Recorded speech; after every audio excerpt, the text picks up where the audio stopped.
Ona dva video zapisa u kojima ste mogli da saznate gdje će to Crvena zvezda gostovati kada je Liga šampiona u pitanju su vam se veoma dopala. Pa zato danas top 8 stadiona iz prošle sezone koji će biti registrovani za ovu, bar što se tiče Super Lige Srbije. Ukoliko vas interesuje gdje će to Zvezda, Partizan i svi ostali timovi igrati ove godine, saznaćete tako što ćete ostati sa mnom do kraja. Kao što vidite upravo sada na ekranima, jedan od novih artikala koji je pušten u prodaju se nalazi pred vama. Ukoliko ste ljubitelj Novaka Đokovića, rezervišite već sada neki od artikala iz serije Nole Goat. Prošlogodišnji šampion Crvena zvezda, kao što znate, igraće na Rajko Mitiću. Rajko Mitić je dobro poznato ime fudbalskoj javnosti u Srbiji. Osnovan je davne 1963. godine, broj kapacitet 51.755 mesta, a tokom istorije često je umeo da menja izgled. Dosta ulaganja su nešto što ga je održalo u životu i dan danas. Naravno, treba da se napomene i to da nije baš u najboljem izdanju. Isto tako postoji priča da će se rušiti taj isti stadion, a da će se graditi novi. Također postoji ta neka priča da će ta Marakana ostati kao ukras Beograda, a da će Zvezdan Terzić Crvenoj zvezdi izgraditi nov, modern, veći stadion. Da li je tako nešto potrebno, to ćemo saznati u budućnosti. Ono što je sigurno, to je da će Crvena zvezda na Marakani popularnoj, koja ima 4. kategoriju UEFA standarda, igrati sigurno u tekućoj sezoni 23/24. Što se tiče TSC-a, TSC će imati dosta velikih problema. Za njih nameće se neki novi izbor, ali kada je Superliga Srbije u pitanju, oni će igrati na svom modernom novom stadionu. U pitanju je TSC Arena, čija izgradnja je krenula 2018. godine. U rad se pušta 3. septembra 2021. Tako da i dan danas važi za jedan od najlepših i najmodernijih kompleksa u Srbiji. TSC Arena je kapaciteta 4.500 mesta, što danas, na današnji dan, pravi dosta veliki problem, obzirom da za Ligu šampiona morate da imate minimalni kapacitet od 10.000 mesta. Pa tako, sam tim iz Bačke Topole preživljava svoje najteže dane. Sledi sezona u kojoj neće biti kupanja, već evrofudbala, a neće moći da igraju na svom domaćem terenu. Kao zamena nameće se stadion Partizana. Niko od nas, verujem, da ne bi želeo da gleda takav scenario, međutim, ono što je zvanično, to je da TSC svoje evro utakmice neće igrati kod kuće, a kada je Liga u pitanju, itekako neće biti lak protivnik na njihovom terenu ni jednoj ekipi. Dolazimo do Banovog Brda. Banovo Brdo, verujem da vam je svima dobro poznato, u pitanju je stadion od 7.000 mesta koji će da dobije neke nove obrise. Sam Čukarički je najavio da će evro utakmice igrati van Beograda, pošto ni za njih neće biti sezone kupanja, bar kada je sezona 23/24 u pitanju. Sam stadion je izgrađen davne 1969. godine. Renoviran je 2 puta, 2012. i 2013. godine, a sada trenutno doživljava svoju renesansu u kojoj je sam Matijašević najavio da će biti dosta promjena, da će se dodati još jedna čitava tribina.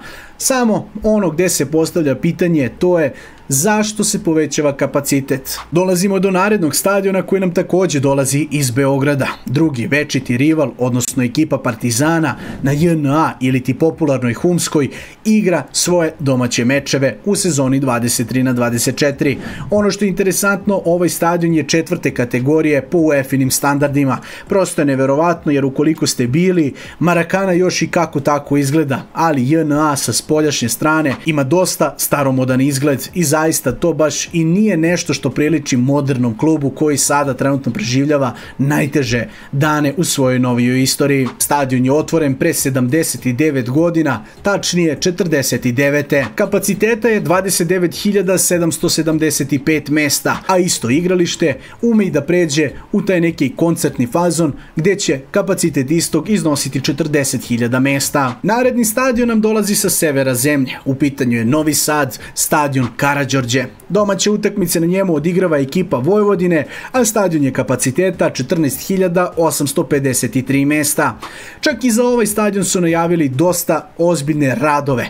Rekonstrukcija navodno biće plasirana u ovoj sezoni, a vidjet ćemo na šta će to ličati. Tokom svoje istorije Karađorđe je renoviran čitavih 5 puta i to u proseku na svakih 5 do 6 godina. A detalj koji ne sme da se ispostavi, to je da su ga 2 puta proširivali. Tako da kapacitet, kao što sam već i rekao, iznosi negde oko 15.000 mesta.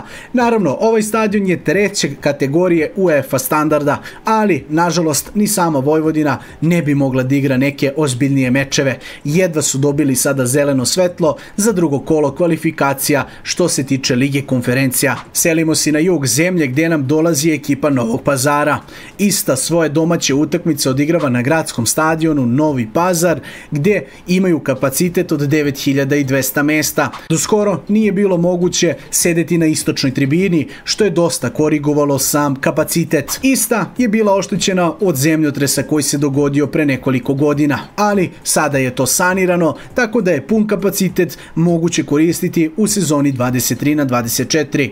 Vidjeli smo i u prošloj godini da je Pazar imao zaista dosta veliku podršku sa tribina, tako da neki prosek koji su dosezali je iznosio od 3.500 do 4.000 navijača. Nadam se da ćemo u ovoj sezoni moći da vidimo dosta više pristalica ovog kluba i da će grad ljubavi pokazati koliko zapravo voli Novi Pazar. Kao što kažu, kada bi nam se smanjila liga, mi bismo bili Srpska liga Beograd. Ovoga puta selimo se na popularni krov, koji je dom fudbalskog kluba Voždovca. Isti je kapaciteta 5.200 mesta. Radi se o jednom od retkih stadiona koji je najmoderniji u Srbiji i koji ima veštačku travu. Ono što je interesantno i što ga čini jednim od najpopularnijih stadiona u Srbiji, to je zbog njegove lokacije, a on je sagrađen na krovu shopping centra. Dolazimo i do posljednjeg koga ćemo prokomentarisati. Iz srca Šumadije dolazi nam Radnički iz Kragujevca, koji svoje domaće utakmice u sezoni 23/24 neće igrati na stadionu Čika Dača. I pored toga što je ovaj kompleks jedan od najvećih u Srbiji sa 15.100 mesta, na mestu sadašnjeg Čika Dače najavljena je izgradnja novog modernog kompleksa. Kao što vidite upravo sada na ekranima, jedan od novih artikala koji je pušten u prodaju se nalazi pred vama. Ukoliko ste ljubitelj Novaka Đokovića, rezervišite već sada neki od artikala iz serije Nole Goat.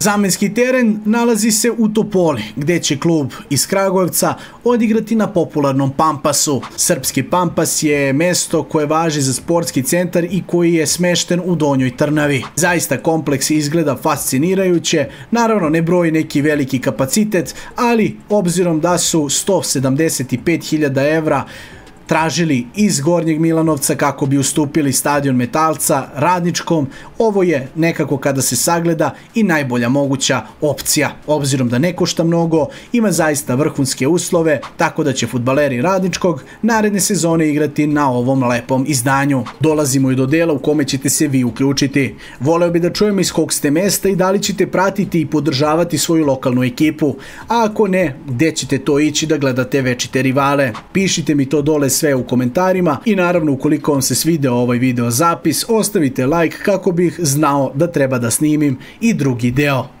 Toliko što se tiče mene za danas, moje ime je Stefan, vama hvala na pažnji, a mi se vidimo već u nekom od narednih izdanja. Do tada, sportski pozdrav!